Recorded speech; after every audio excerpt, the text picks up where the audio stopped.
Amis dans le Seigneur, Shalom. Nous voici au 17 décembre, la dernière ligne droite avant Noël.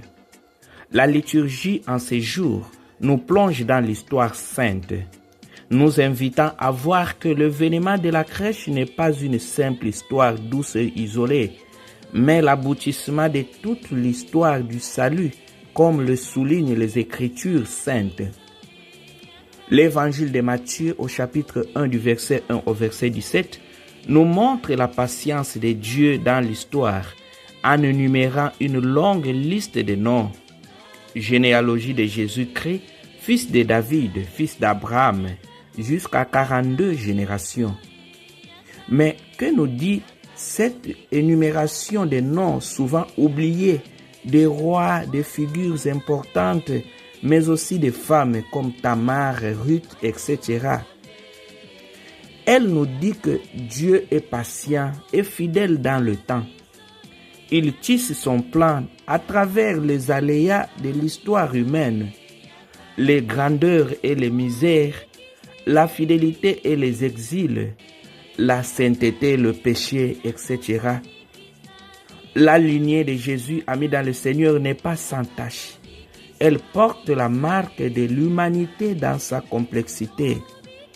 Cela signifie que notre propre histoire, nos propres chemins de traverse ne sont pas des obstacles au plan de Dieu. Au contraire, c'est au milieu de nos vies concrètes que la promesse du Messie prend racine. Le livre de la Genèse au chapitre 41, du verset 1 au verset 2 et du verset 8 au verset 10, nous fait remonter aux origines. Le vieux Jacob bénit son fils Judas par ses mots prophétiques. Le sceptre royal n'échappera pas à Judas, jusqu'à ce que vienne celui à qui le pouvoir appartient, à qui les peuples obéiront. Cette prophétie, amis dans le Seigneur, établit la lignée royale de David, qui est de la tribu de Juda. Elle annonce la venue d'un roi universel, d'un Messie qui sera le point de convergence de l'histoire. Et l'évangile de Matthieu répond bel et bien à cette promesse. Jésus, par son père, l'égal Joseph, est bien le fils de David, et donc l'héritier de ses sceptres.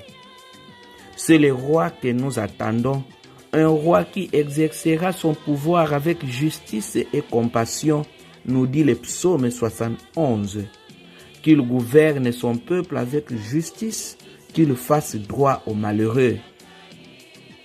L'Avent, amis dans le Seigneur, est le temps où nous accueillons ce roi de justice dans nos vies.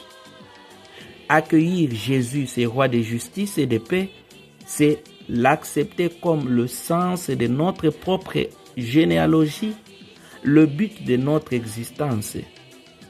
C'est aussi s'engager à sa suite à faire fleurir la justice et la paix autour de nous. Alors que nous nous approchons du mystère de l'incarnation, demandons cette grâce de devenir des ambassadeurs de justice et de paix.